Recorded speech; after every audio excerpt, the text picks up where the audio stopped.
They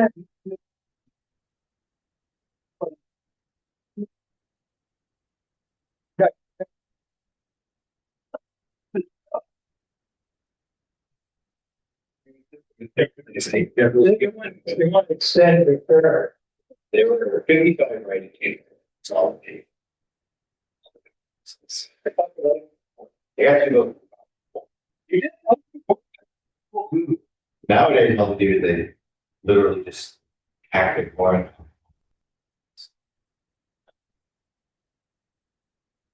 Oh, what is this? Is a dinosaur. Walter Palm. So Walter, did Walter get? Yeah, I got it. Yeah, 5. So he's got 13. Right, so. Using IT would be in the ass. Hey, is this that? Yes, that's why I brought it down, so you can take one. That's why it's here. Exactly. Okay, so let's see. So 874.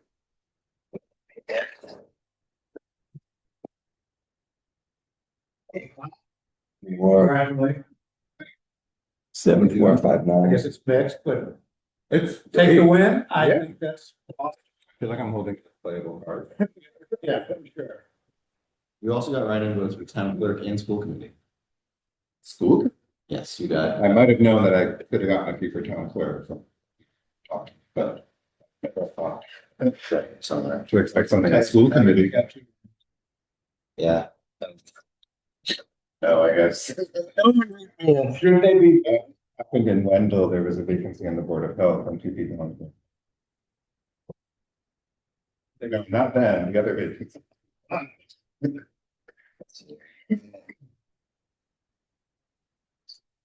Sweet. I'm sorry, you didn't get any for constable though. School committee, you got 1 vote for school committee, which is what everybody except Megan got all the other write-ins. Ashley, I was gonna vote for her. Ashley got a write-in vote for school committee. Oh, that's good. Town clerk, Do you, are you you, got 6 votes for town clerk. do you know how, are you allowed to tell us how Damon did? I kind of thought he. Yeah, Damon got 17. Oh my gosh. Leslie got 20. I got 15. Yeah, I know people. Where- who's I that? was like, he really doesn't. Yeah.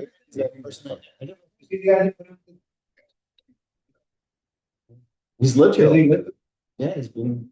I mean, it's so.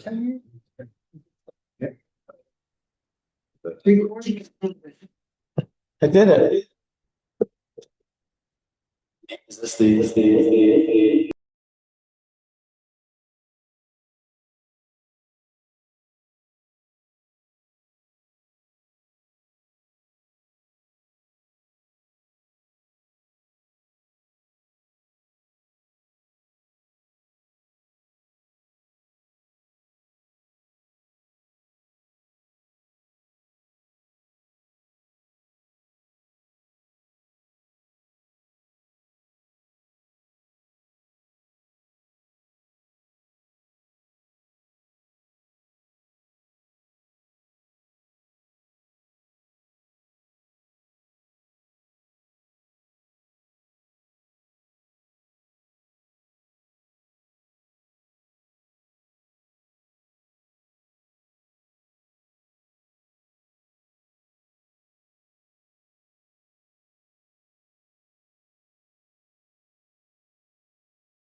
Unmute. No.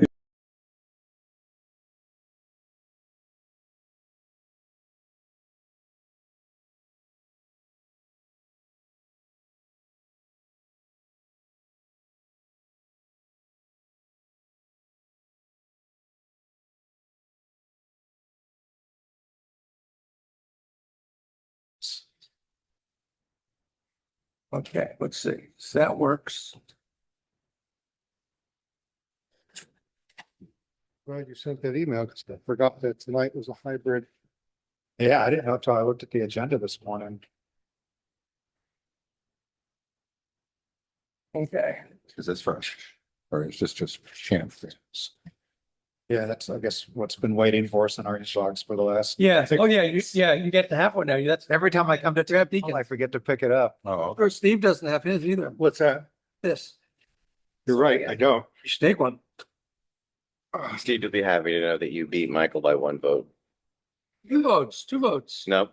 Because I counted the 3 provisional ballots. Oh, okay. You know, Well, as I told who's Lucy, that person I bribed?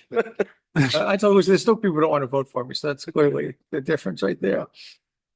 I don't know, the fact that I got invited, I don't know, I put a whole lot of credence in thought process that goes into some of these ballots, So if they could write you in, that means they know your name, which is pretty. cool. which kind of concerns me a little bit too. Again, as I said. Walter Tippett's got 477. Yeah. For cemetery, Yeah. whatever you call Cemetery it. commission, yeah. Yeah. Yeah, I think he's. That was a big campaign. Popular guy in town. Okay, team. Any ideas how we switch the camera? Control, that's just making it move. I think, built-in camera. You want to control, Who's the remotely host? control the camera. Oh, maybe if I do you have just to make that one host? yeah, I'm gonna make it totally. Conference room?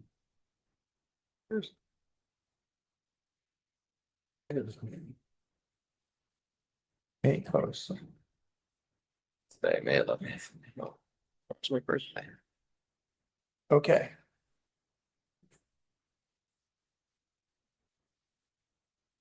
I should make you co-host. If I can. Can you do multiple hosts? I haven't joined yet, so. Oh, that's. You need to. We have 2 people in the waiting room. There we go. I'm joining. Ashley's joining.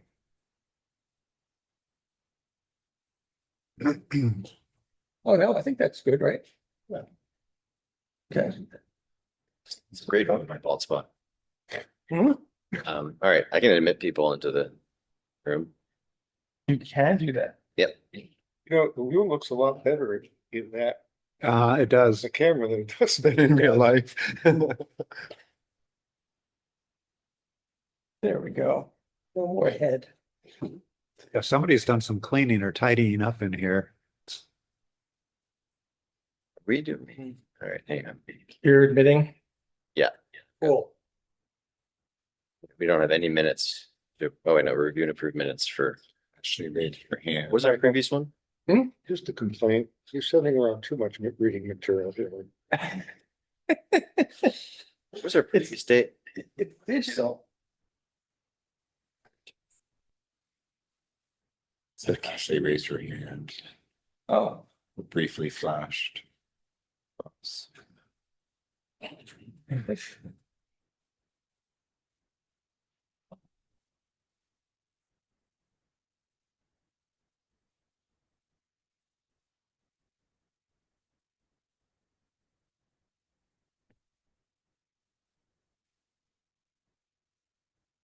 Okay, that's good.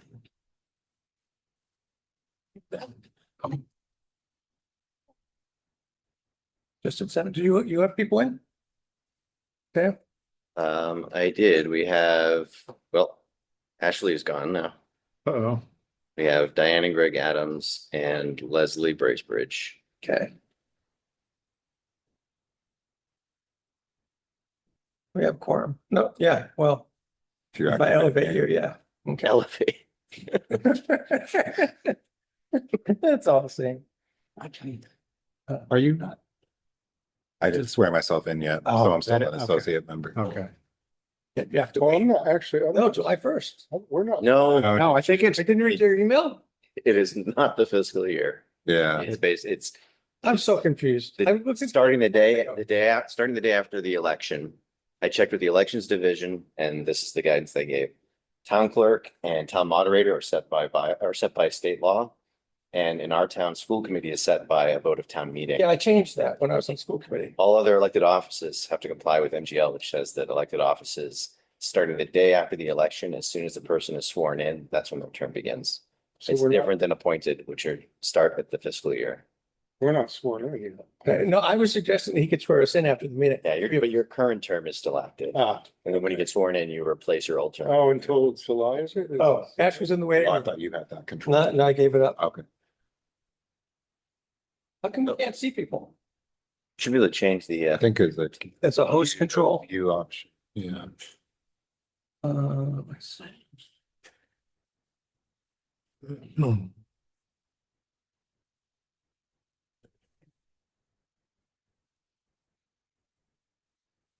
I've been in this room for a long time.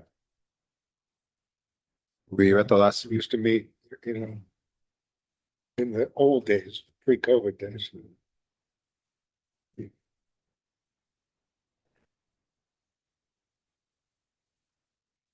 Seems like people should be able to be seen based on this.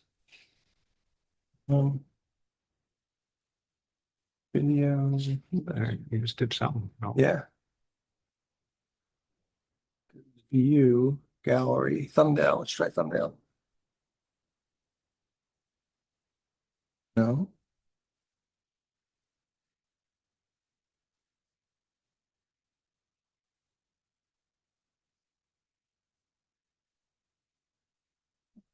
Ashley, can you hear us?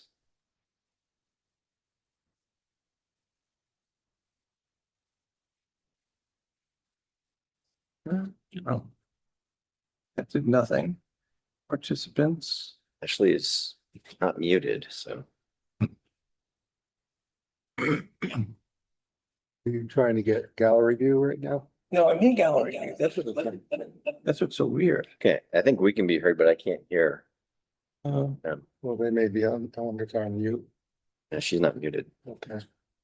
Leslie is not muted either. Oop, Jeff Weston. Ashley just texted me. She's probably screaming at her computer.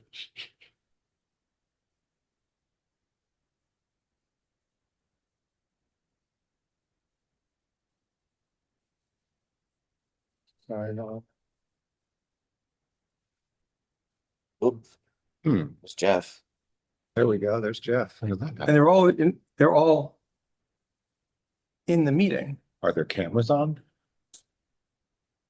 God, so don't even start. Jesus Christ. Does not do That that. really messed things up. This is me. I'm sorry, God. Yeah, I know you did. Mateo, They push, the wrong button, I think. apparently. It's gonna be- Now it's off. This is gonna be good on the YouTube. I'm wondering. Oh, that's up, maybe. Okay, Jeff's. All over every town. Yeah. He is in his national habitat. Ah. One day we will catch a pop and find out what he is doing and see if he has the time on him and maybe a quid for the bus or a chip butty for the way home. Catch that pop. Catch him. Don't let him get away. He's gone now. Try not to Are you on the right input? time because he does not like that. Jews is acidic. Oh, no. It's getting worse. It's going downhill. Experiments. Take 2 Jews and mix them Oh, yeah. in your special litmus.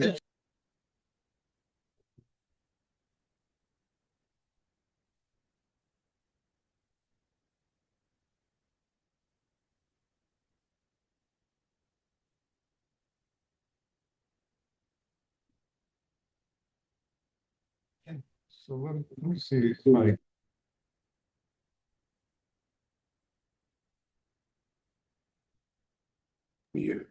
actually, am I in? You are, you're Audible now? Oh, there we go. We did it. We did it. Yeah, but there's an echo. That's because of you. No, I've got my. No, yeah, it's your, Audio off. but you're muted. Oh, Feedback. Audio's off. Well, I don't know. no, your audio and Zoom. Your audio and the computer has to get turned off too. There. Nope, I'll just get off. Okay. Okay, let me just see if we got. Okay, land use clerk, we can't see. Jeff, we can't see. Greg and Diane Adams, we can't see. We can see Jeff.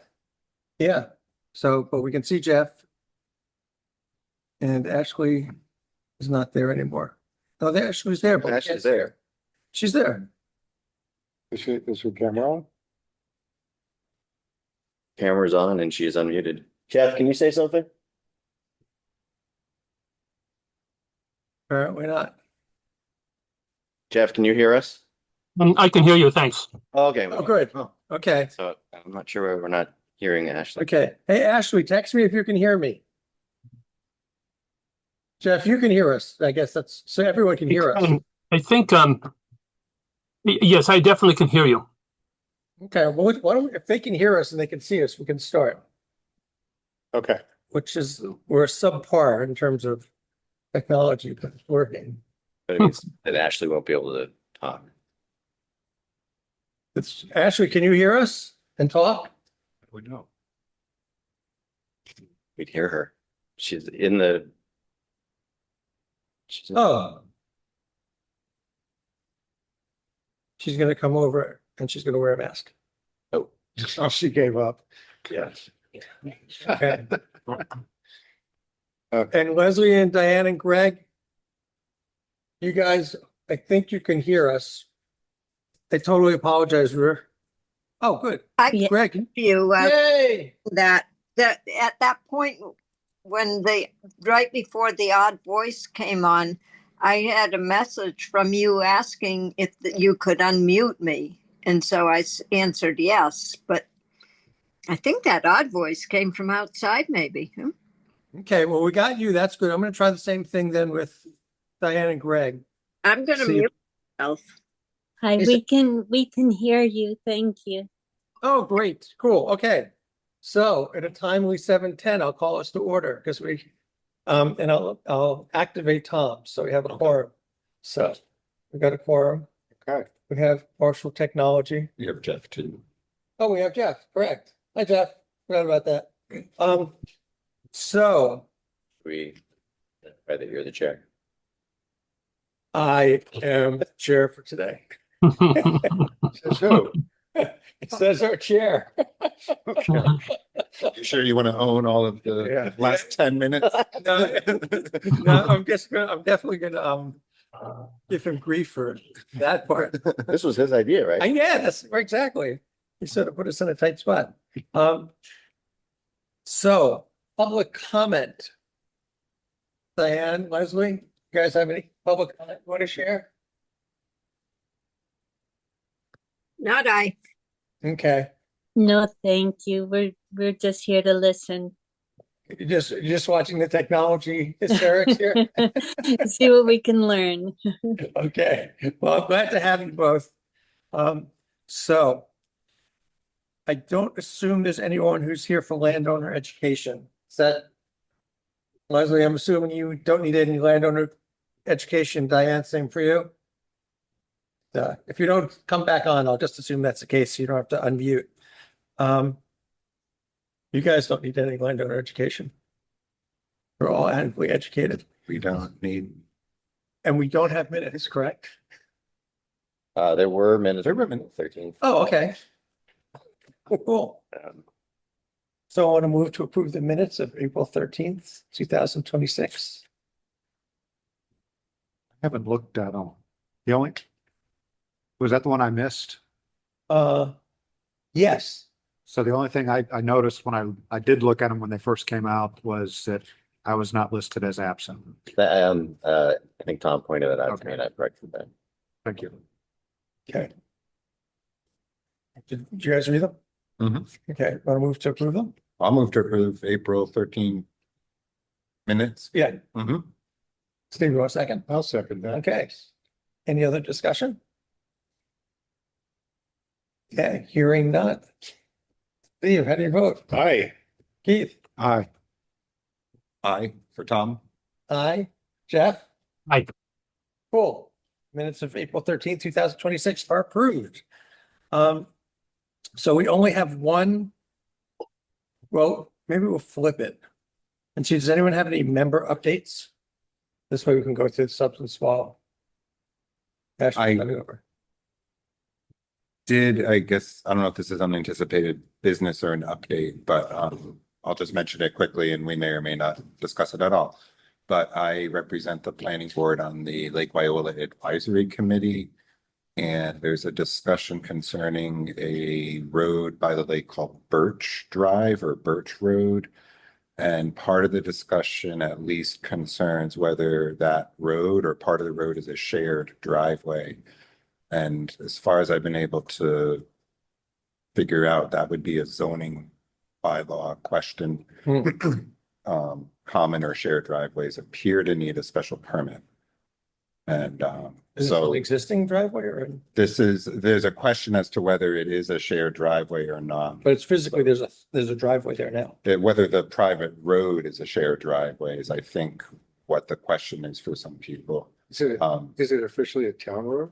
No, it's a private Lake Wyola Association owned road. And there's a question about plowing responsibilities for the snow. And part of that question would be answered with if it's a shared driveway or not in terms of responsibilities. But it's not apparent that it is from what I've done research on in terms of like the registry of deeds and whatnot. So I just wanted to alert people that it may be coming up. Or I don't know if we want to, or if anyone's had actually experience with shared driveways, special permits with our zoning bylaw, to ask for any sort of reference that people know about. This may not be relevant, but I have a memory of town meetings many years ago where they determined that the town of Shutesbury would plow the Lake Wyola roads. And if that's a Lake Wyola road, it's an association road. I don't think there's any distinction. To me, it wouldn't be a shared driveway, but a road. That's my inclination. Yeah, again, I'm not basing this in any. Yeah, exactly. I haven't It's referenced it, but there is a policy, and I think it might be what you're referring Yes. to. Yeah, And there are 5 or 6 criteria about when it Right. wouldn't be plowable, I believe, and one of them is if it's a shared driveway. correct.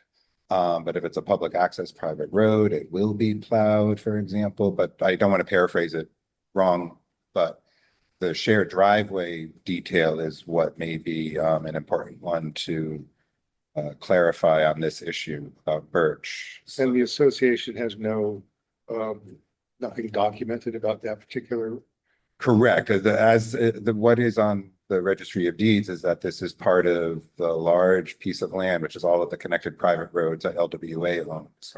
And just that, it's just a private way. And there's nothing to show that anyone ever applied for a shared driveway special permit or designation of that. So I guess I just want to say it wouldn't, I think it may be coming up in June Okay. or as soon as June, because the town administrator is looking at it as well as the highway department. Like that, do the work first. Yeah. God bless. Maybe. And would they come to you as an initial inquiry? I would hope. Okay. Yeah, I mean, maybe just suggest they check it with Mateo. Okay. You know, when you get tired of looking into it. But it makes sense. Yeah. I'm sorry. Yeah, no, that's great. Thanks. I have a belated update. Thank you for running again. Congratulations on another 3 years. Congratulations. Actually, Congratulations. sure, that's an update. Yeah, Thank you. it's a big one. So And to both of you. You didn't congratulate yourself. I know. It's a little awkward to congratulate myself. Yeah. Yeah. And Mateo, you want to And you officially got tell that. us You got that right. when we're sworn in, if we're acting as we're in, So, once we're sworn into our office, then we're good for the next 3 years? yes. Okay. I mean, you're good right now because of your previous. Right. Right. But Yeah. So actually, our terms go from the day you're sworn in to the day the next person's sworn in. Yeah.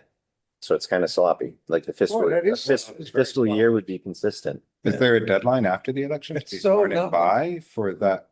I Interesting. don't think I realized that. I like, There's a deadline for clerks. town clerks, Okay. and it's set in state law, but otherwise, all it says is as soon as the day after the election, someone can be sworn in.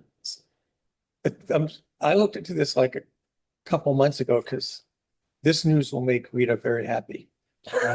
I will say, but she was asking like if I knew when her term ended. So she's probably the same thing. So anyway, a newly configured.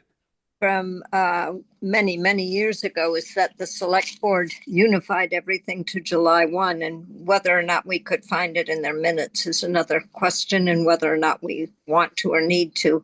But I think that's where the July 1 start date came from. And I don't know what the consultant who's there at Secretary of the Commonwealth has to say about that, if it's worth even looking. But that is the history of how it occurred. And that's why Michael had to go get that special exception for the school committee for the regional. You were concerned about the regional function. Yeah. I love that you remember these things. Leslie, thank you for being here.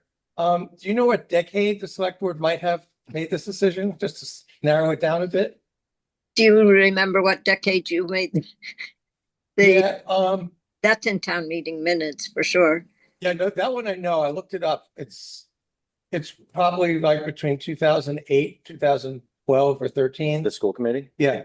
2011. Ooh, It is. nailed it. So I'm just curious, are we going to be digital? So we'd have to just look for the select board one would be prior to that. Meetings as part of our, That would be ideal. that would be ideal. Minutes are permanent records. I would say we should figure this out before you swear anyone in. Well, okay, so I will say that the town can change when the term of office for elected officials begins, but it's by vote of town meeting. Oh, Select board adopts a policy setting it, Hmm. that doesn't comply with what's in Mass General Law. okay. And I do not believe the select board, it ever went to town meeting.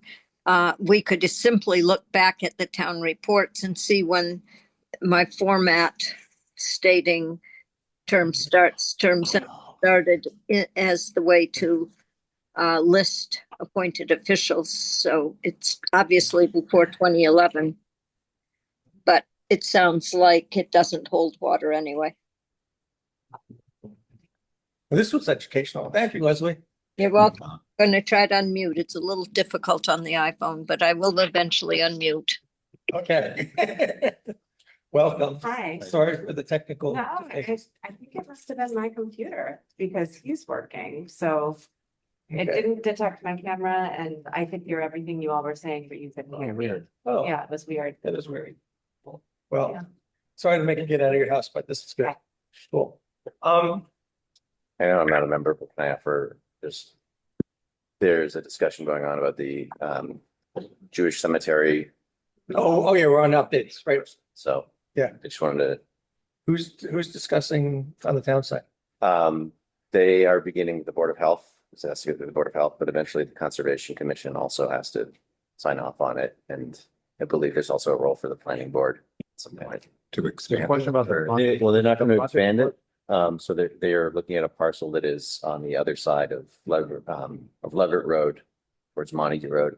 And there's a discussion about what is the front. Something about frontage on, did it have to be on which? Oh, that's right. It was Montague versus. Yeah, and whether it Over. would be considered a buildable lot if it's a cemetery. And I think the other thing that we'll have to look into is what counts as a structure. Didn't we go through that with like headstones or something? Yeah, well, when they were looking to expand the current site, that was one of the discussions. And so, but it's a little vague, what's, they're very small structures. There was a lot of documents from the 1980s in like amongst all the emails that we got. And so I was flipping through some of that. So we have that to work with. Whatever they did last time. And it looks like it's the plot that was being considered for solar development. Oh, that's. So it's Coles land that they're looking to purchase. And from what I read, correct me if I'm wrong, Mateo, it said that Coles was willing to have the driveway come in from Leverett Road. Even though the frontage is on Montague, but. Yeah, that was the question about the frontage, is if the Yeah. driveway's on one side. If the driveway is not on the side that has the 250 frontage. Right. And it said it was a special permit in 1970, whatever. Mhm. That is how the cemetery was built. So we're doing special permit. So I guess we could waive it, but we'll wait till we get a proposal. Cool. Any other updates? Tom? I have to ask a favor, and can we go back to landowner guidance? Because I have to ask a question as an abutting landowner Sure. to something that I received notice about from the Conservation Commission. Yeah, I'm gonna say any other updates before we go back. Okay. Okay, you're on. And I didn't think about it. I was gonna ask at the FERCog building inspections, but somebody here might be able to help me before I go there. I received an abutters notice because a neighbor or an abutter is applying for a notice of intent to the Conservation Commission, which appears to include taking down a house and putting up a new house. On the same footprint. No, and I'm in the Lake Wyola district, and I wanted to know if anyone could just help me, like, stepwise. What happens when, are things maybe happen concurrently, like, would they need to apply for a building permit? Would that come across the planning board radar? And if either of those were a yes, is it something that can happen after a notice of intent with the Conservation Commission is sorted out? Or is there one thing happens first or second that anybody knows about? Or is that clear how I'm wording it? Yeah, I don't know about that, which comes first, but they would absolutely have to apply for a building permit. Okay, because that's why I was thinking I could go. They're moving the location of the house from what you. From what I saw on the plans, how I understood the diagrams for the notice of intent said that the old structure was here and the new structure would be up here. It still has to conform with setbacks and. Exactly, that's what I was thinking about. So I didn't know when to ask about, is there a building permit even, or can the notice of intent happen even though maybe there hasn't been a building permit yet? I don't know the answer to that. Uh-huh. Which comes first. If Okay, it's on a, given it's like Wyola, if it's on a legally non-conforming, they might be exempt from setbacks. If they were grandfathered, Maybe, but once they move that house, it changes. yeah, it changes the game. If they build exactly where on the Oh. same foundation, that's one thing. Then Right. you're right, they're grandfathered. But once they shift, it's a new project. That's good to know. That helpful.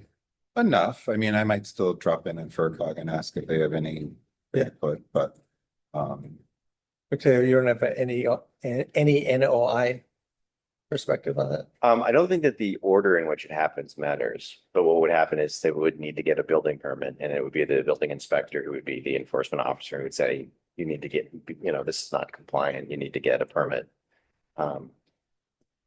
Yeah, and that parcel, the construction it's not on the same foundation. They're essentially I spinning, couldn't, they're spinning the house kind Okay. of. Mhm.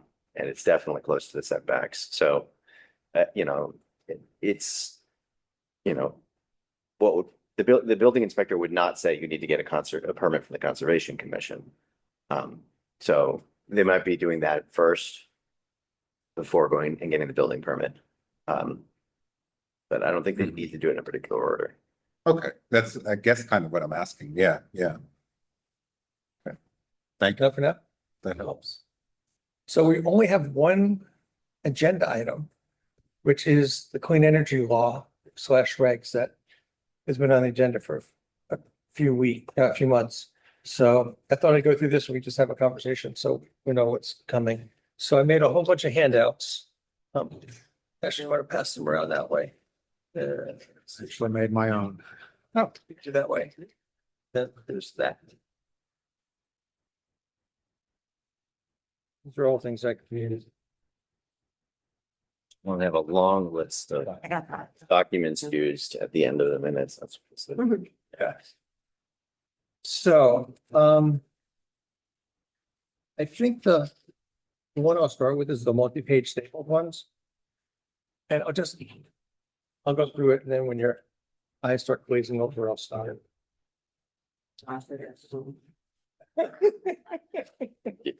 You might have, Everything's gonna be all right. I don't know if it's the middle one. Good.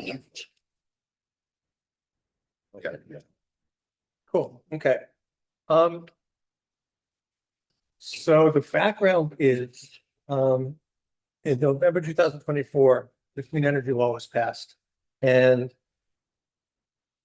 that was preceded by a whole state process of trying to figure out why is clean energy deployment going too slow.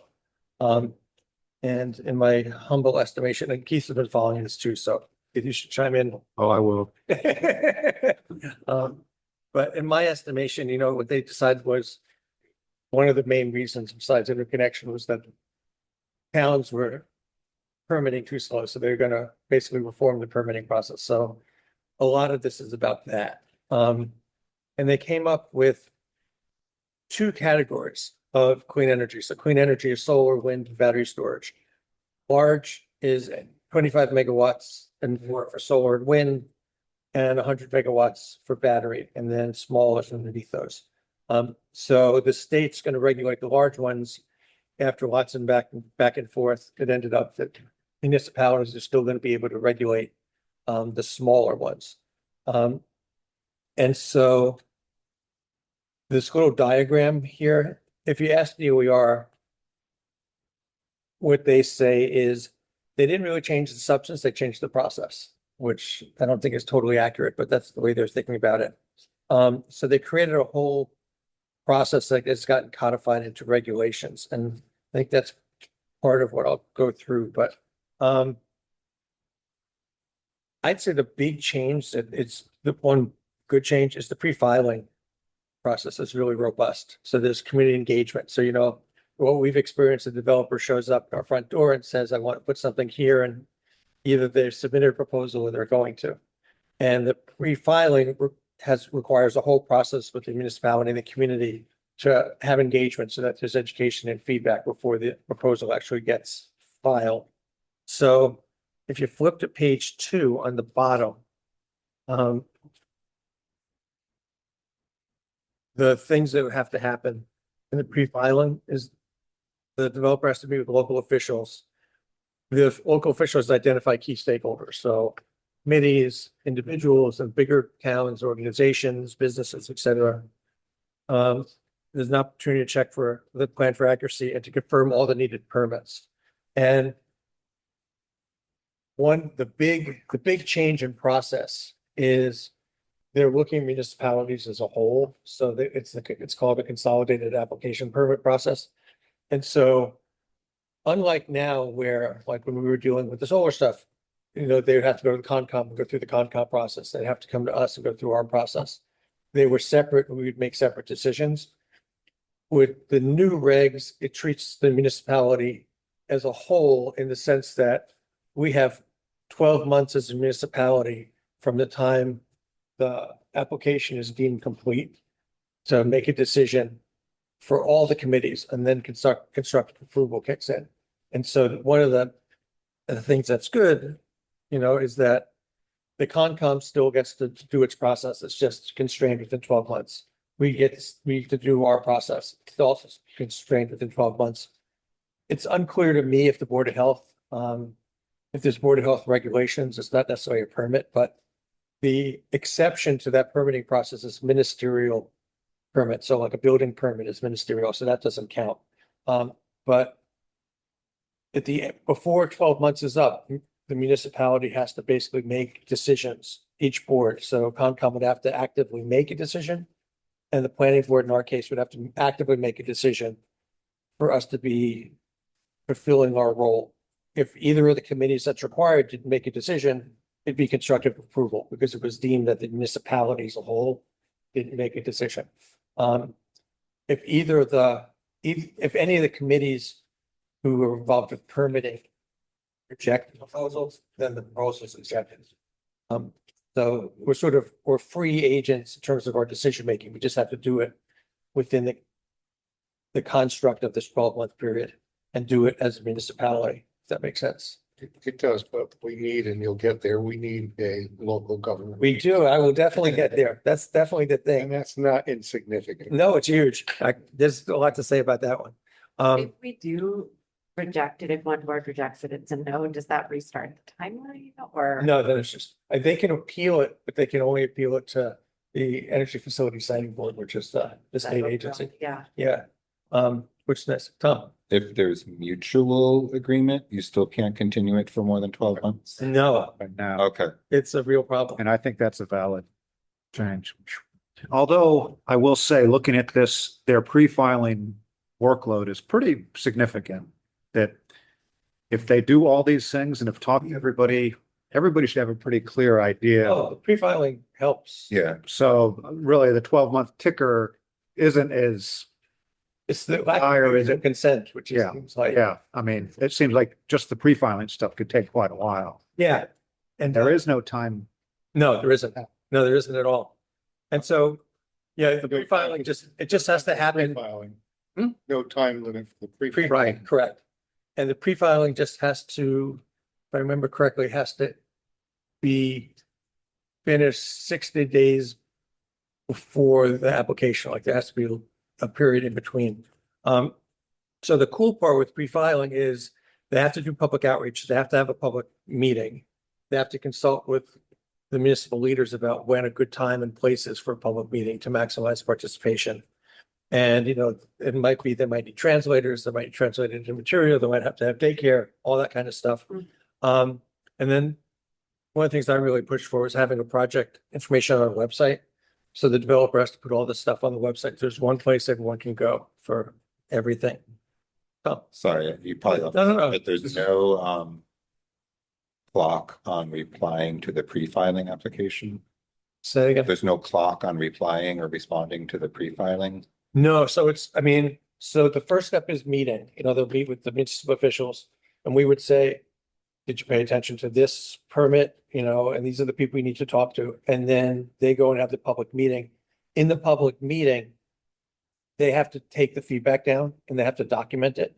And so there's a pre-filing checklist that gets submitted along with the proposal when they submit it. And the checklist basically says, we did all these things. And one of the things that's included is documentation of the feedback. So they have to say what the feedback they got and then how they responded, which is really great.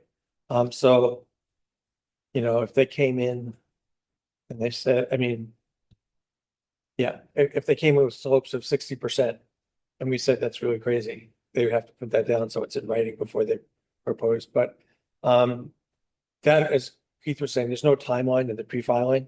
I mean, I would assume, well, I'm going to jump around again, but the local government representative, which is sort of the person who makes the trains run, there's a lot of responsibilities which we're talking about, but that person determines when the pre-filing checklist has been completed.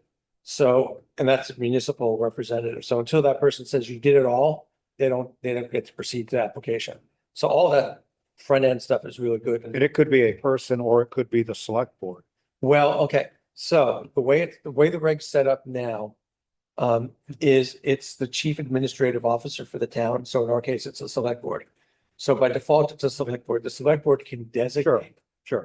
And so there's two things. I mean, one is that we have to decide as a town. I've mentioned this select board already, and I mean, Taylor talked just a little bit about it, but the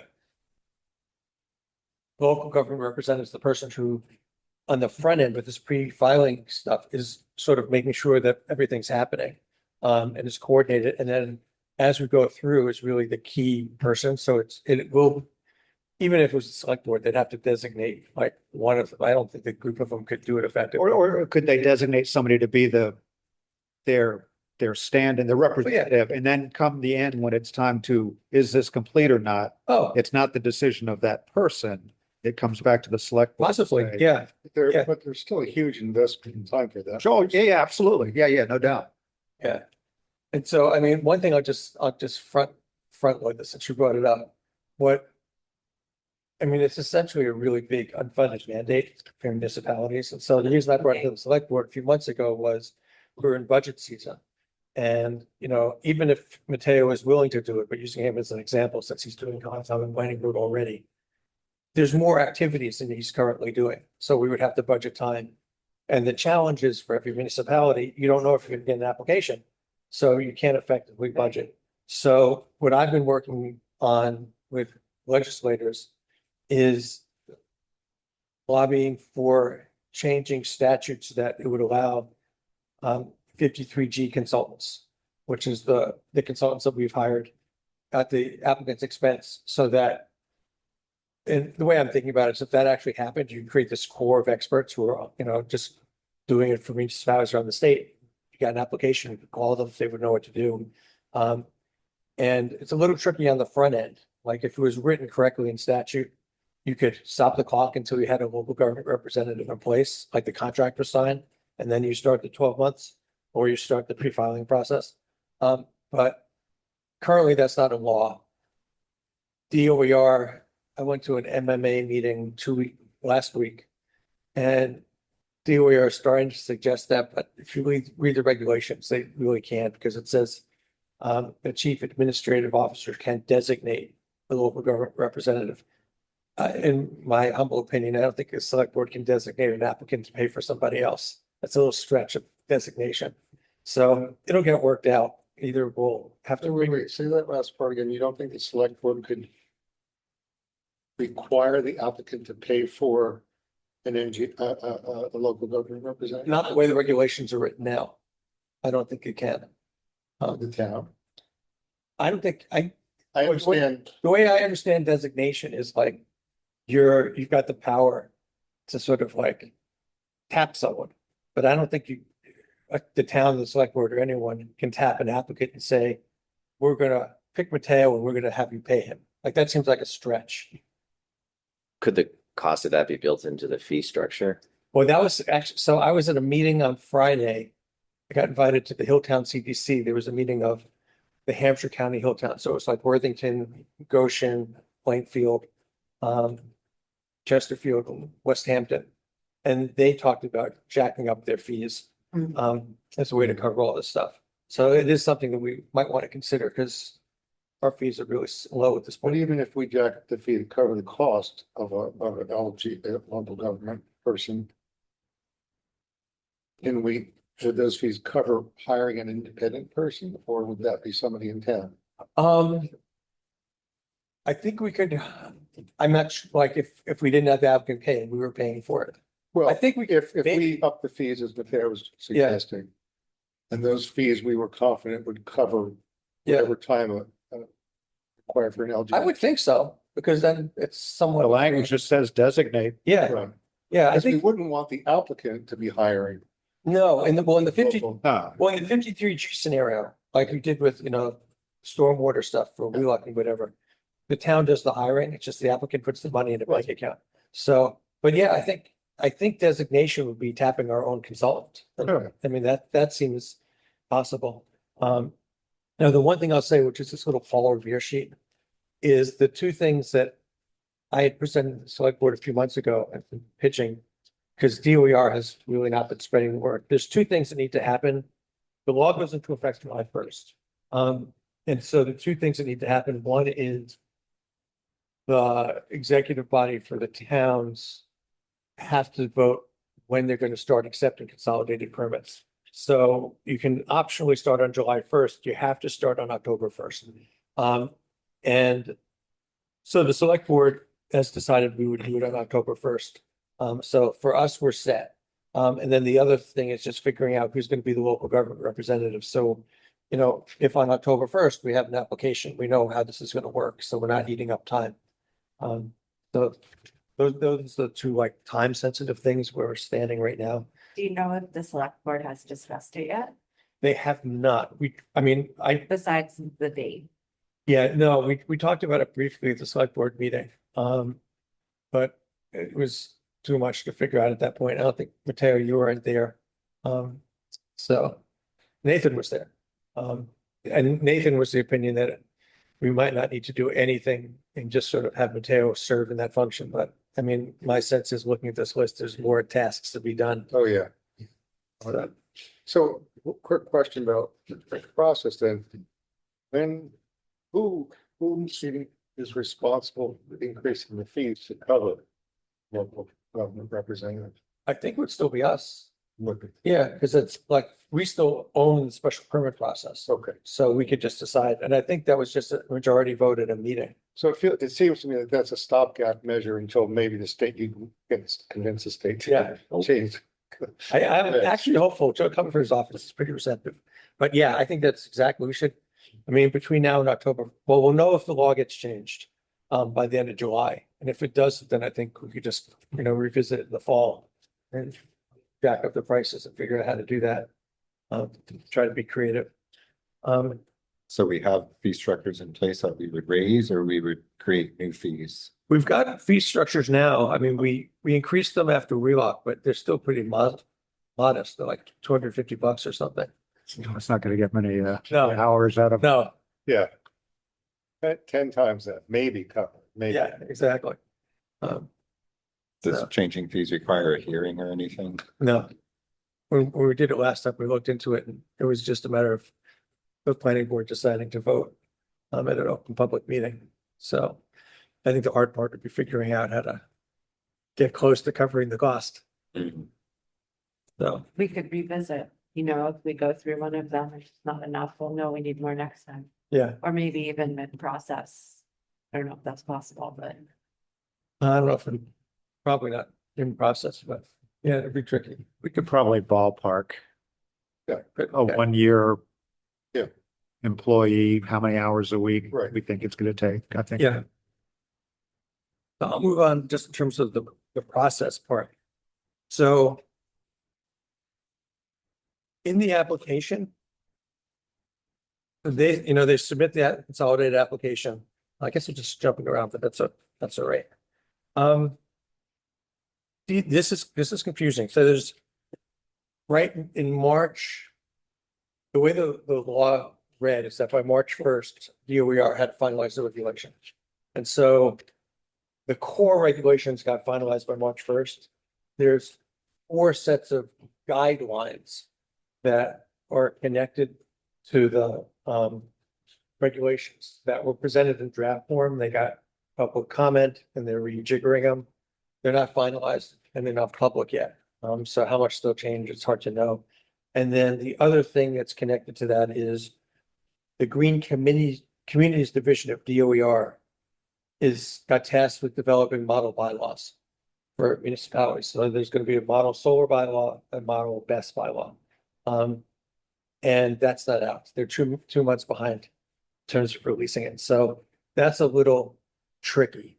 The other thing that's in draft form, which is where I was launching off from, the law said that DOER had to create an application. They didn't describe how comprehensive it was, what had to be in it. DOER decided they were going to do an application form, an online portal, and it was going to work for all 351 communities. So they released a draft of that. I had a field day with my comments. But my takeaway, I mean, it's an impossible task, it's number one. And they tried to do it for not only every municipality, but every possible board and committee. So, like the application was Concom and planning boards and ZBAs and boards of health and there's a few others, historical commissions perhaps. My takeaway was even though they're trying to cover all that stuff, there's stuff that we would want locally that we require in our current bylaws. It's not in there. And so one of the concerns would be an applicant would go to this online official application portal, fill in all the fields and attach all the stuff and say that they complied with applications, but we wouldn't get what we want. So it's unresolved, but it's definitely out there as a concern. And one of the reasons to wait till October 1st to see. Yeah, no, how absolutely. it all land. Maybe even later, but I know we can't. So quick question about that. Did I read this correctly? In the scoring of those You read my categories, stuff. in the scoring of those categories. Yeah. The applicant scores those categories? Oh, yeah. Yeah, I'll get to that in a second. That doesn't make it, I mean, They have a whole, come on, yeah, that's, how would But you they're- score that if you were the applicant? Oh, yeah, this is. I'm That's- zero- So we get to review it, right? It's. no, hardly. No. I mean, it's the same tool. We have access. Oh, yeah, we can look at it. Yes, Right, but but there's, And if we draw the same polygon, it should spit out the same, yeah, so. good. But the only, there's interpretation involved here. well, that's the DOER says there's not. Based on, I'm just saying what they say. They say it's objective and you just draw the polygon to get the same result. I, But I mean, I think it's rather simplistic myself. Well, I won't disagree, but what's even worse for me is the fact that the applicant Yeah. gets to give their own score to the thing. And, you know, I'm not convinced if we were independently scoring it, the two scores would, the planning board and the applicant score. Well, the the same. interesting thing, and this is what I was surrounded to Keith about, is that the only way you can appeal the scoring is if the data, the underlying Right. data is inaccurate and flawed. So it's, That piece of, yeah. So it's they very, say this, you know, the carbon sequestration scores high or low, Right. but it's trees. We can say, oh, no, they're, you know, your land cover source for that is wrong because there are no trees there. Right. Or there are trees there, Yeah. whichever way. Yeah. Which again, the data they're using to inform these things are, yeah, I think they'll go into discussions. yes. So I can get to that in a minute. So I think just, It's all gotta happen in 12 months. yeah, which is, Well, no, this is still Oh, pre-final, this is, right? okay, all right. no, the site suitability is part of the, I thought they had to have that in hand. they do an initial one. So the Okay, committee okay, can respond. right. And then the other part is the official.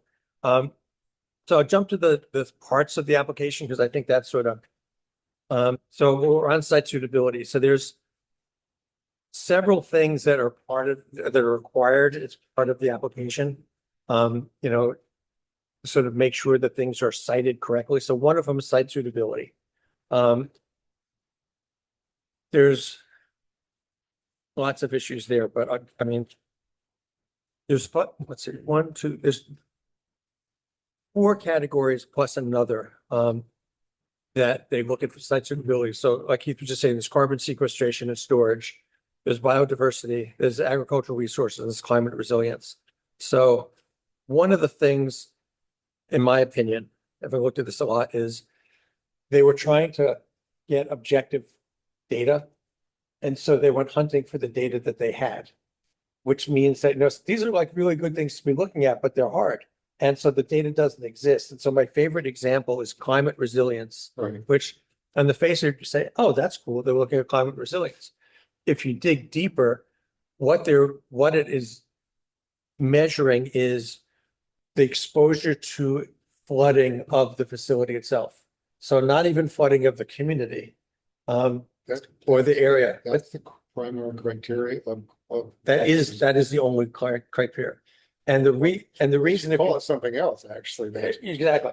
And if you track it back, it's because under the municipal vulnerability preparedness rating, for communities that are applying for that, that's one of the measures. So they have a tool in there for measuring this thing. So they tied it to that.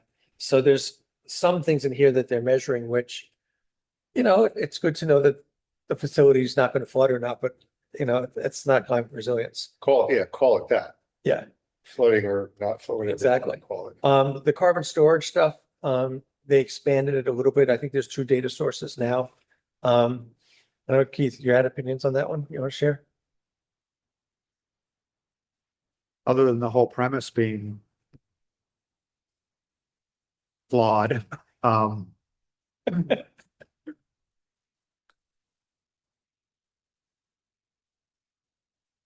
I mean, Okay. it is what it's built in. Yeah, we don't have to Yeah. get into it. The fact that it only applies to this particular use of land. Yeah.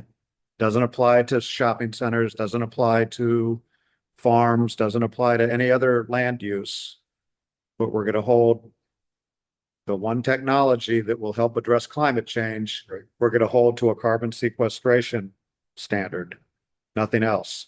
So this whole scheme, and this is my comment to them, was everything here, their whole scheme places clean energy below all these other land uses, below agriculture, below trees, below biodiversity. All of those things rank higher than clean energy.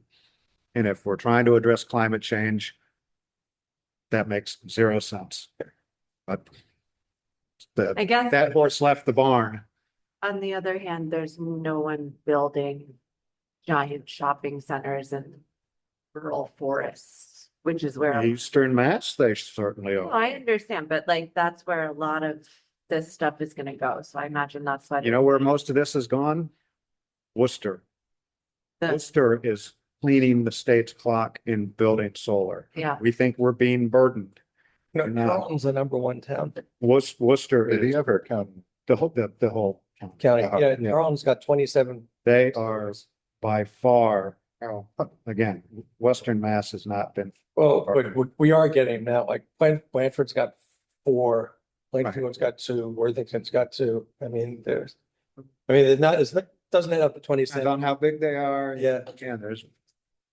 Big. But anyway, so these are the things, biodiversity is capturing biomap information. So these are the 4 areas where they get graded, and the grading is 0 to 5, with the exception of one of them, which I'm forgetting which it is.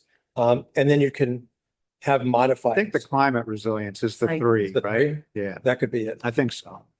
That's right. And then so the lower score, the better. And then one of the issues, well, I'll hold that for a minute. Some of the things they don't address at all, so they don't look at drinking water at all.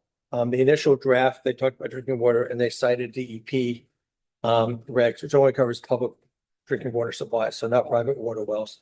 And then I think they got enough comments about that. So now there's nothing about drinking water. So it's not officially part of the rating. There's nothing about wetlands and wetland regulations in there. So, the Concom would pick that up, but in terms of looking at site suitability and then noise, which is something we've talked about, they cited DEP noise regulations. But they took that out. So and then the draft was cited and they took it out in the final version. So there's no noise. So there's some key factors that are just not getting scored.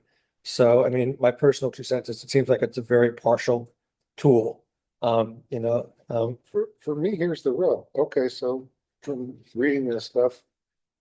So a project gets a high score, still doesn't mean that we can't be litigated under the Dover, Yeah, okay, yeah, so like, So that's it's when, like, come on, yeah, we went through this whole process of scoring. And it can still be, and requiring huge conditions that cost the applicant a lot of money as a way of dissuading the applicant from doing the project. Yeah. That's not well, I mean, that's so I not think, regulation. no, I've been trying to figure out where this was. So there's, on page 6, there were some Dover amendment concerns that I identified.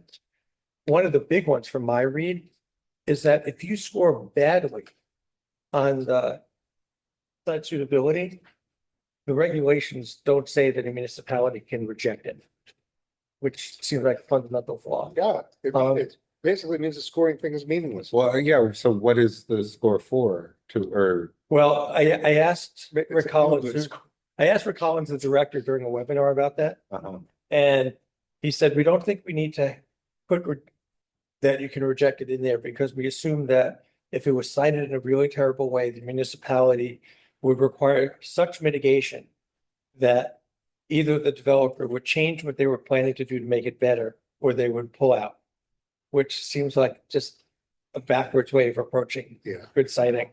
And my fear, to your point, Steve, is like, if your municipality rejects a project, it opens up the door, because what the law said, I guess backing up way back, the legislature finally heard like the concerns about the Dover Amendment because they poo-pooed it for a long time. So in the law, it says, if municipalities comply with these regulations, they'll be deemed complying with the Dover Amendment. So if you follow all these rules, you can't get sued. The question is, when you step outside the lines of what the regulations are, Yeah. presumably they can sue you again. And so like one of the examples are, if we say, you got 5s in 3 of the things, this is a terrible spot, we're going to reject you for it. If the regs don't actually say municipality can reject them, they can threaten to sue. And then we're back in that dance yet again. Right, right. Um, We've done that. Yeah, we've done that. So does that make sense to everybody? It does. So the other thing I'll just say with the scoring, you can have score modifiers where they can do things to improve their score. What's the good thing is to modify the score and to improve it, the municipality has to agree to it. So that's really good, because a lot of the stuff about modifiers are more social, environmental kind of things, like, we'll hire people, we'll give you a baseball field, that kind of stuff. So they can increase it Do you have that on the page here? It should be on 3. Middle of 3. Yeah. Modifying. Yeah. And then the scoring, to Steve's point, it's Oh, completed by the applicant. Yeah. Yeah, yeah. Where's the word And, modify? and do we? Oh, there, sorry, thank you. Get challenged that score? Only in that slim thing that it was Yeah, technically, the data was wrong. Not that I mean, you can't challenge us saying you don't have, we have local knowledge and you're missing this. right, that's what I'm, yeah. Yeah, that doesn't count. I mean, this was for EFSB for the large project, but this question got brought up and they were like super like, oh no, it's only if it's a really narrow data issue. They were not opening the door a crack. So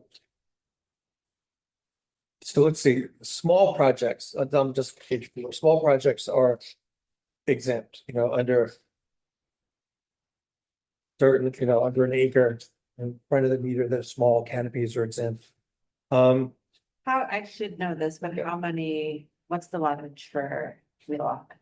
Oh, 6 megawatts DC. yeah, it's 30 acres. It's 20 acres, I think. I asked Jeff Lacy this, 20. The whole footprint is about 32 acres. You rate out the driveway and the detention ponds. And then inside that footprint, 20 something acres Yeah. of panels, give or take, I guess. Yeah. Let's see. I think I just wanna, what else do I want to highlight?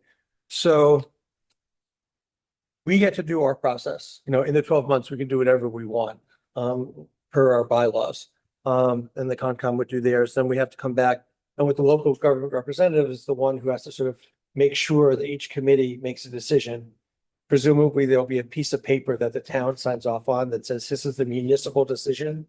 Concom votes this way, planning board votes this way, and gets submitted. So if we don't make a decision in time, as a multiple units, it's constructive approval. And the DOER has guidelines and standards for if a project's constructively approved, which is good. So, Does that mean that it gets approved if it doesn't happen in that time period without conditions? no, they're putting in, so both, They put in what we can't put in. correct. Yeah, and so there's standard provisions that they developed. There's substantive ones, there are administrative ones, and they're decent. I mean, I put it on page 7, but there's administrative and legal conditions, there's requirements about construction, there's requirements about operation and maintenance, and there's decommissioning. We enforce them, but they're not bad. So, and my point was, there's a high likelihood there will be constructive approval, so I thought they really needed to think about it, and I think enough people were reminded of that fact, so that's not bad. And then in terms of the regs, there's not a lot in the regs on page 4 where it says public health, safety, and environmental guidelines. These are some of the draft guidelines that they've floated that they haven't finalized yet. Jeff Lacy and I wrote a white paper about a year or something ago. And we pitched the 15% slope, which they incorporated. So it's one of the few things they put in. They have to comply with NFPA 855, which is the battery energy storage. This is another Dover Amendment concern I have, which is what they've said, what DOER has said in webinars, is municipalities can have more stringent substantive guidelines than DOER is suggesting where they suggest it. But they've only said it orally. They haven't said it in the regulations. So if you look at the setbacks, they're requiring 20-foot setbacks on the front, 20 on the side, and 25 in the rear. Ours are much bigger than that. So they said we can have more stringent ones, but then they have these. And then another thing that they've said, which is another point I just wanted to make, because this is actually important for us. They've repeated multiple times that they don't think municipalities have to change their bylaws in order to comply. And Rick Collins, who's the director of this division, is on the planning board in Abington, his own town, so he has some sense of municipal stuff. I'm really confused I haven't seen the draft bylaws yet because they haven't put them out, the model bylaws. it's hard for me to think that we can keep ours exactly, like, I think we'd have to tinker with I something. think we're gonna have to tweak it. So that, it's unclear because on the one hand, they're saying these are the setbacks and you can do something more, but on the other hand, we might have to revisit something and like substantively, what do we have to comply with? What don't we, do we have to do 20 feet? Can we do more? Or do we risk getting sued? I mean, that for me, it's like everything that we deviate from opens the door to being sued. No, absolutely. I mean, so you're right, yes, we have stricter setbacks right now, but will they hold up against a suit? And Or they would if it was in black and white that said you could do it, if you could have stricter ones, but it's not in the regulations that say it. I felt they've only articulated it during a webinar. And so like, the other thing I'll just say with the model bylaws, that's the way I'm waiting to hear. So in 2014, DOER developed model bylaws, the last reg. And they had a whole little set of paragraphs where they said, we really encourage you not to develop solar in forest land. Doesn't hold water because it's just a suggestion. So the question is, all these municipalities are waiting for the model bylaws to come out. But are the model bylaws just a suggestion? And if you adhere to it, just exposed legally is not. So like there's just a lot of lack of clarity. then we don't know how. We don't know how east of 495, that model bylaw is going to be as far as the biasing. Yeah. Yeah, I think, they've heard stuff, but I think for me, the big aha was private drinking water wells. Yeah. So it's not maliciousness, it's just that it's not people's mindset. So if you live in an urban area, you expect to have municipal water and you don't even think that you don't have it. So if you're, It's not. if you're having lived in an urban area a long time where you're 20-something who's this is their first gig and they're asked to do this stuff, it just doesn't get in. It shows in the site suitability. They just didn't think about it. But I guess they may not, I don't know, they haven't thought about it, Now they have. but they can't. Nobody has pointed a clear nexus between a solar development and any kind of effect on groundwater. But whether it's proven or not, if you wanted to regulate to be protected, right now But nobody has presented a plausible solar panels do what to groundwater resources. well, batteries though. Show me any evidence that a battery has affected groundwater, or what even the mechanism would be for a battery, even a malfunctioning battery or a burning battery, to affect groundwater. Because you have to have a release of something bad in a quantity sufficient to affect the groundwater, and it has to be able to get to the groundwater. And again, I keep bringing up, show me any plausible pathway.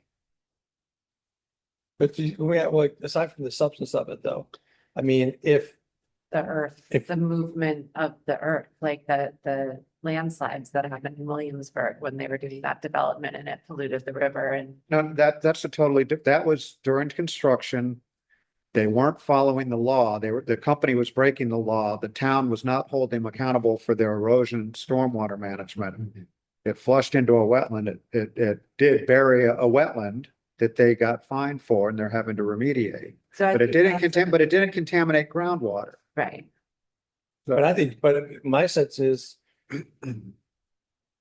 it's who gets to regulate it, put it in there. Like we should be able to have this discussion at the municipal level and just say I convinced you and you were like, oh, sure, let's put something in. At this point, if we put something in because I was able to convince you, we could get sued for that. Right. That's the issue. Because it's not in there. So But I guess, okay, go ahead. I was gonna say that one of the things I left out, which I think is important, is like what they say you can mitigate or the issues identified and stipulated in the site suitability. So the climate resilience, quote unquote, and the the carbon sequestration. If it's not, The language, yeah, is that page? it's page 6. Yeah, is that the language verbatim? The local government should not use whatever, what is? It should use. Should you? Yeah. It's So it's not shall, it should. yeah. So that, Determine what if any mitigation. So so that seems like they've left wiggle room in there that, we could, that we could try and then we could get sued, but oh, no, we can negotiate with the applicant, like for whatever the mitigation is that you would want. That yeah. instead of being hemmed in by these handful of, Well, that's the thing. It's like, so if we say we're concerned about X and X is not one of these stipulated things, it's just a gray area. I mean, there should be some nexus. You should be able to make some connection to whatever the resource that is affected.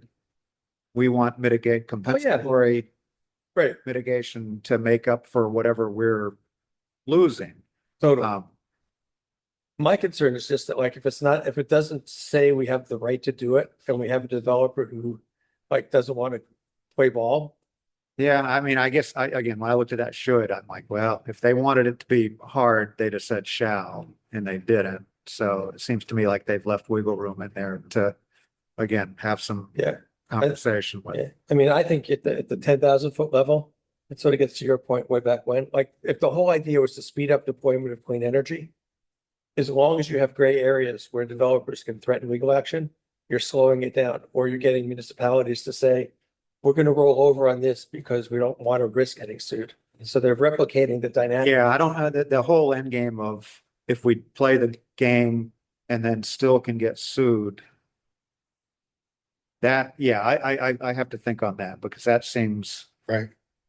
problematic, but yeah. It'll put a pause on anything anyways. So A lot. Yeah, no kidding. No kidding. it just occurred to me, and maybe you guys already thought of this, and give me if I'm slow, but it seems like the pre-permitting process could go on forever. And that the only streamlining we're talking about is that once the local government representative said, okay, we're starting, Clock starts. starts. Yeah. So it could take 2 years to go through the pre-approval process. Oh, conceivably. Yeah. I hadn't thought about that. I was sort of being generous. I mean, if you look at it too, because I think we've had issues in our previous experience with applicants wanting some sort of assurances before the permit is applied. Right. And it's like, cart before the horse. And because they want something before they invest a lot of money in developing these expensive engineering plans and doing this and that. And yet this requires them to do all that, the pre-planning process. Yeah. Like they're putting a big investment before they even come to the town with the. Well, I think definitely yes, but I also think, part of the pre-filing is to actually force exploration of alternatives. So like the stuff that we talked about, like if you moved it here, it would be less of a slope, but we could deal with that, like they can come up with their big plan, but that back and forth of alternatives, because what we ended up doing, unfortunately, in one context, we should have done on the front end where, we were like, if it gets past pre-filing, you would assume that everyone's aware of it. Everyone's pretty copacetic. And then, maybe you have to do your due diligence, get your consultants in there, but it's on the right spot. It's in the right. So yeah, they've looked at they know the wetlands. Yeah. They've done all that stuff. I mean, they're not going to come in and just, I don't think any smart company would wing it, but. Yeah, that's. So at what point in the process does the public hearing occur in that 12 months? No, at the beginning, before the. Yeah. In the pre, The pre. oh, I don't see, okay, guys, I'm gonna be a cynic here. I don't see the streamlining. Okay, I see 12 months and I understand what that means, but or that pre-interview process, everything that's gone on in any of our previous projects could go on in the pre-interview. It takes just as much. I think I think the state probably had ambitions because they saw every town was now Shutesbury leads the way. Starting to come up with, be frank, burdensome bylaws. Right. That, it didn't take a genius to read between the lines, that these were kind of crafted. Right. With an intent. And so I think the state was trying to kind of, all right, this is gonna get out of hand with 351 towns doing this. And there are clean energy 2050 net zero goals Not gonna happen. are sailing off into the frickin' universe. The data centers coming around. But like I've observed since living in Mass, boy, do we like frickin' writing convoluted, dense, contradictory regulations on, you pick a topic and there's some volume of regs that are indecipherable. And I think they started out with good intent, thinking it would be an easy process. And I think as they've gone through it, it's gotten worse and worse and worse. And now it is again, this is going to be a train wreck when it, My take on that, it's coming at it from a different angle, but the end result is the same, a train wreck, but just talking to the state level folks, they don't know how local processes work. You know, I mean, just like the analysis of like municipalities like herding cats. We're following statutes that they wrote, you know, like change the statutes and we will automatically have to change, you know, but they don't understand sort of on the ground stuff. And so there was no consultation. I mean, but that would have gone on well, no, just in terms of, forever. If they had to consult with 350 no, municipalities, just some, I mean, like, but then there's going to be outliers that, well, we don't like it. well, Again, there was no Western Mass rural, any representation of the Yeah. commission. So they had a regional planning agency and they used the one that represents the Boston area. And then there was the MMA representative was from Acton. Right. You know, so if they just had a couple of voices in there to say, this is how it works, they probably, I mean, like the local government representative, when we were at the UMass meeting, I made that point. I mean, if you remember, Rick Collins said, Oh, we were thinking about making the local government representative the town clerk. And no one raised their hand and said, "Yeah, in my town, the town clerk works 5 hours. A week. yeah. It's never gonna happen." You know, and so they went back and they came up with the select board, but at that meeting, I pitched the 53G consultant. And it's like, there's instances where you can, it's true for everything. Like, you know, if you want a factory floor and you want to make it work well, ask the people who are doing the assembly line. They'll tell you how it works, not the boss.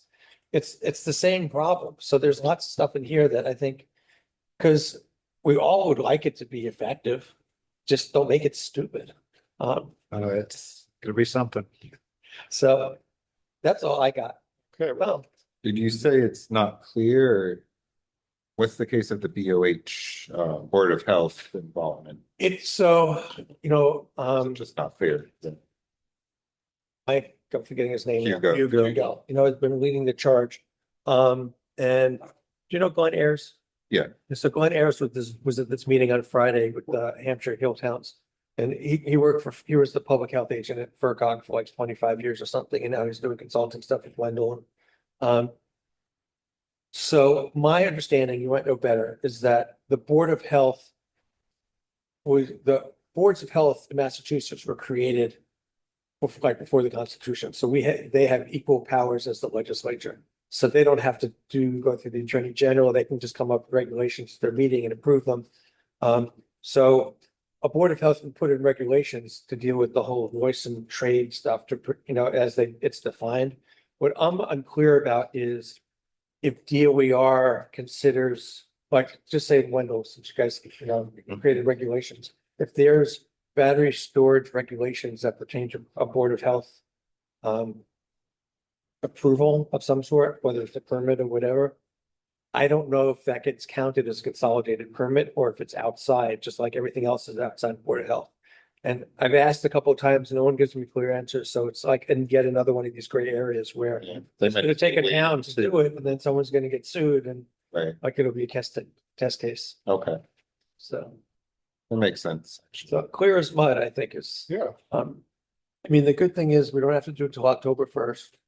I think we'll continue to talk about like who the local government representatives, so they're the first two. I think that's the big thing, get in place some sort of mechanism for funding it, yeah. identifying. Yeah, and we should And figure our out. bylaws, figure out.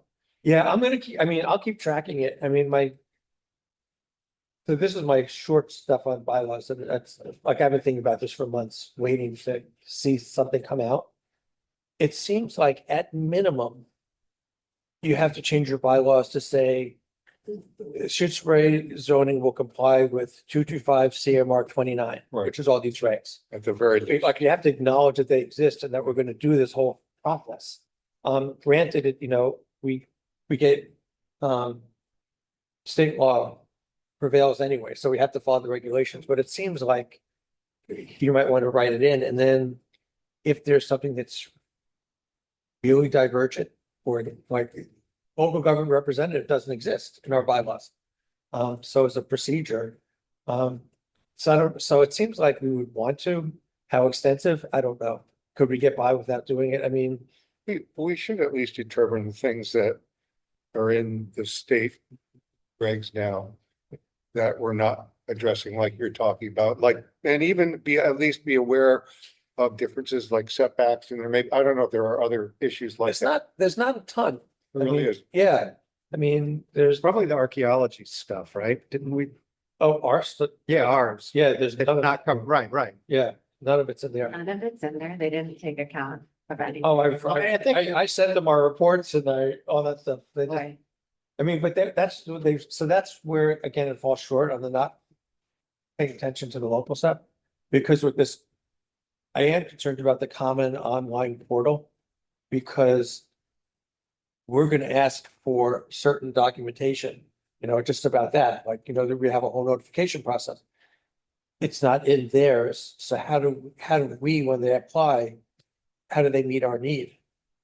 Because you can't say you applied, and now you have to do all this other stuff. That seems like that's another place where it's really funky. Is there overarching state regs or statutes on like tribal coordination or, There's federal. Federal, I know there's federal, but yeah, if there's no federal nexus, then that doesn't come into Yeah, play. So exactly. No, there isn't.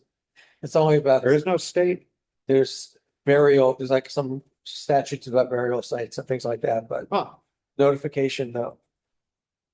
I mean, we modeled ours in Shutesbury based on the feds. But we did say we can be more stringent. They said it, it's just They unfair. say, however, Yeah, if you be more stringent and then give, make ourselves open to litigation. right. I mean, it's really, It's like we dare you. it's so contradictory, because Rick has said, I've been in like 4 presentations now, and every time they say, don't worry, you don't have to change your bylaws. And I'm thinking, Famous last words. like, you say these things, but your word doesn't matter, because if it's Right. not black and white, having lived through this legal stuff enough, like Donna's gonna say, so he said that on April 27th at a webinar, that's good.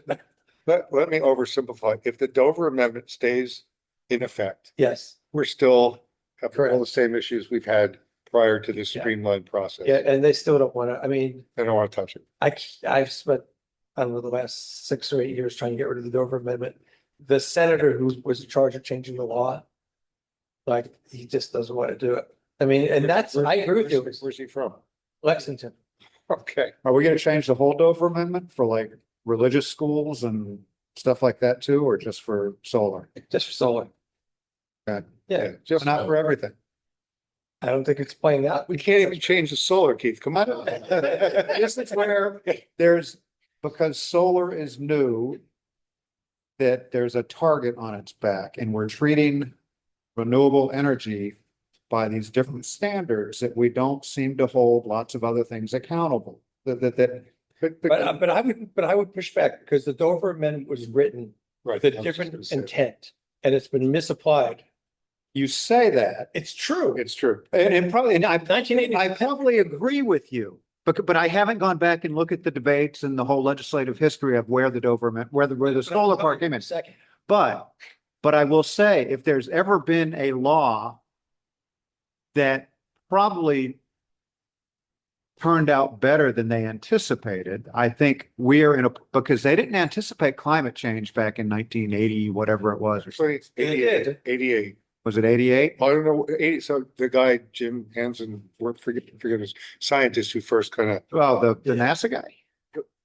Hanson, no, I think his name was Jim. there was a Jim Fed, Hanson. there was a Fed. Yeah, I think. Yeah. He was the one who started talking about climate change. Yeah, yeah, Al Gore's mentor. yeah, yeah. But I personally, I think, all right, they intended it for rooftop solar people and Hot water. hot water, yeah, which all those, dilapidated hot water systems that aren't working anymore. Had to rip one out of my house. Did you really? Yeah. Yeah. Did you? And it seemed like such a great idea at the time. Yeah, we bought that way. But talk about, a law of unintended consequences that now that climate change has become an imminent threat, most normal people recognize it. And it's becoming quite obvious that, the clock is ticking. And lo and behold, there's a law here saying that you can't unnecessarily, except for health, safety, and welfare, which is still in the Dover Amendment, right? Yeah, but it's So prove it. Ever. then why not? If it was a legitimate health, safety, or welfare concern, then we would be able to approve it. The problem is we can't because nobody can come up with a legitimate health, safety, or welfare. Well, we were about to try when we were entering about the Well, and I'm patient. They walked away from us, damn. They did. probably shouldn't discuss that. But again, if we had a legitimate, if there was a legitimate claim of somebody, again, solar panels, leach, whatever. I'm like, well, then we shouldn't be putting them on our houses or schools either, should we? So there's a lot of nonsense out there of people trying to say it's bad. It's basically you just don't like it or you don't want it in this place. Yeah, I think. But it's not a health, safety, and welfare thing. It's we don't like it. So Think about the forest as a larger system. And there is a person in this town who had to spend thousands and thousands and thousands of dollars when their well got contaminated as a result of flooding that never existed before Wheelock was I there. think I know, and I think we also had some very rainy years that Yeah, I mean, I think they've. I hear lived through people's other- basements flooding for no reason too. And we looked at people's basements that have been dry forever, they flood. I mean, not around the Wheelock site, but I think stuff just happened. So I don't know. Yeah, we can agree because- to disagree. Well, I mean, I just think don't know. citing and putting it in the forest and taking down hundreds of acres of forest is what really has people. up in arms about this, I agree. More so than worrying about the panels. And- So there's not plenty, but I think there's legitimate concerns there too, particularly with what happens to them Well, when they have to be. Unfortunately, we let Massachusetts reforest over the last 100 years. And if we'd have just kept all these fields cleared from the sheep frickin' boom, we'd be, but That's a bumper sticker, more sheep. So. yeah, ag can still clear, right? They can clear. Yeah. Somebody wanted to raise beef cattle out here, they could clear 700 acres and say, I'm raising beef cattle. Right. And, Or sheep, or sheep. Yeah. Yeah, So, or ag, yeah. Yeah. So, recover everything for now? I think we killed it. oh, I don't know. So When you build this. why have you been able to get an amendment kind of? Religion. Oh, if it had to be, no, but Senator. or environmental justice. there's got to be lobbying. I mean, How many years is gonna be five? It was. it works. Exempt for them. uses. Doesn't work. So, you had unanticipated business, but we did it. Thank The other- I I have one more, sorry. Go ahead. You go. Well, mine should have been an update. I'm sorry. I did connect with the person who, I don't have anything in front of me, so I don't remember her name, but the Wheelock person. And she emailed back and said the reason that she sent it, basically it went to Brennan. And I believe that she said this person requested it and she put his email down the bottom. And she said, would you like it to be sent to you as well? And I said, yes, we're the board that Yeah. oversees and manages this. And I didn't say like you've sent it to us every other year, but And it's in the conditions that you sent it to us. Yeah. Do we have it now? Is it? it's been there. Oh, It's And on the town website. Like, Okay. Yeah. but we haven't gotten, I don't think we've gotten the 2026 one yet, 2026 over. I can't remember when it comes out. It's supposed to come in 45 days after the beginning of the year. Okay, So February 15th, it's supposed to come to us. okay, so. It's specified, it's like planning board, select board, not administrative assistant. When you think they would just have a button, all they do is. We've known about this before too, so it's Yeah. weird. And I think doing a site visit would make sense. Yeah. Tandem with that. So should I put those wheels in motion? I mean, do we Yeah. want to try for one this summer or? What, another visit? I would love to go visit. I would too. I would love if we could find a botanist. I mean, I pitched it to the guy, if you could get like a school group to come do some vegetation or insect surveys Hmm. of the place. I don't know that they're anxious to do that, but Oh, if we got permission to do it. yeah, but I would love to have at least a botanist come and scope it out. So I think that would make sense. And if it's summer, you can come more regularly, which is great. try, yeah. And we haven't got the 2026 one, Okay. right? That's, I don't think so. okay. So I guess we should remind them that it's overdue Okay, I'll check it out. many months. So site visit and, okay. I'll ask for the 2026. I might be wrong. It might be there, but Bring a picnic. So my only unanticipated business, Nathan and I were talking about maybe changing the June date, or if we don't have business, maybe even canceling. So he's gonna, oh, he said he might entertain that, but if we stick to Mondays, and this is he's just looking for dates, but June 1st or 22nd, do those work for you guys? If we stuck to Mondays? June first or June 22nd? Yeah. I would prefer June 1st. I think I'm gone the 22nd. Okay, so June 1st might be a okay switch. I think, but if he wants to cancel it too, if we've got no urgent business, then Yeah, and That could be a really quick. take advantage of it. okay. Steve, could you do the first? I think I can do it first. Okay, cool. I'll just relay it to him. He's not gonna make a decision Yes, I immediately, can. but, I'll be here. and I'm assuming if you have no urgent business, everyone's okay with canceling. Okay, Take advantage And of then it. just go until July, you mean? yeah. Oh, here's a question for you. If we're all gonna become full members once we get sworn in, what does that mean for reorganization? What do you mean? We need to. Everyone usually reorganizes on July 1st. Their committees, Reorganizes. picks a chair, vice chair, whatever they do. You would have to choose, well, sure. Usually the trigger is you get the new people in and then you say, oh, it's our new crew, so we'll do it. I would assume then it would have to happen once the new people are sworn in. Okay, so we could reorganize in June, but most likely we would just do it to July. Yeah. Okay. And there's one other thing I was just gonna say. You're gonna have to get some associate members. Yes, I think Nathan wants to push out he actually said there's someone who came up to him at town meeting whose name I can't remember, who was interested, so that's good. And then Jessie, I think was the woman who came to our meeting like 6 months ago and said she was. I forget her name. He was gonna follow up with her and see, I mean, when we asked her, she said she was only interested in running, but. Was that before or after she attended the meeting? I say the one. Damn, what was the other thing I was just gonna tell you? Meeting dates. I can't remember, so I guess we're not gonna touch upon it. Anyone want to move to adjourn? I'll make that motion. Anyone- Hey, Michael, sorry, Yeah, I just had something if I could. oh, yeah, sure. So close. Thanks. First, the June 1st is fine with me. My main Great. concern about the Wheelock, and maybe I know Ashley just took off, maybe she went to the bathroom, whatever. My Yeah. main concern is that there is shrubbery or grasses growing right next to the lithium batteries that lead right to that center plot. I don't know how many acres in that center plot of trees. So my concern is that if there was a fire, then it would spread quickly to that large plot of trees in the center, and then who knows where.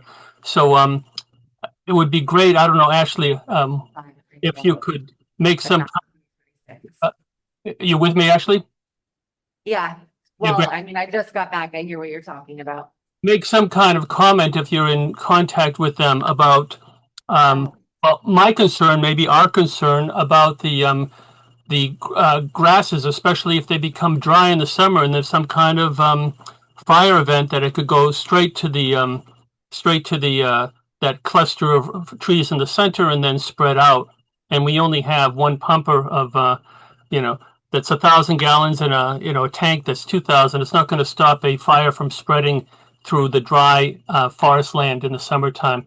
So maybe we could explore or just bring up the topic of dumping gravel or something to at least have some kind of clearance between the lithium batteries and the combustible material. Thank you.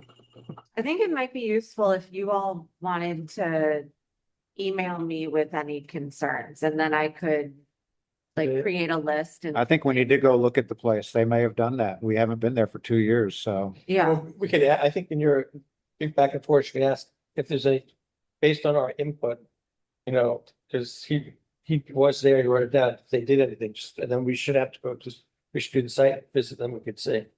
But Okay, I if don't we know. ask and they haven't done it, maybe they'll do it before we show us. Actually, I'll send you something in terms of just our concern about the possible fire spreading from a possible lithium battery fire. Thanks so much. Yep.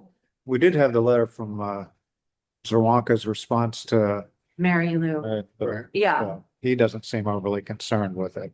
Did you see that, Jeff? The letter from Mary Lou and the back and forth with the fire chief and Yeah. In my judgment, whether someone is overly concerned or not, there's still combustible material growing right next to the batteries. And yeah. whether they're not concerned, I'm concerned as a planning board member, and it seems to be a relatively easy fix of eliminating that easy spread.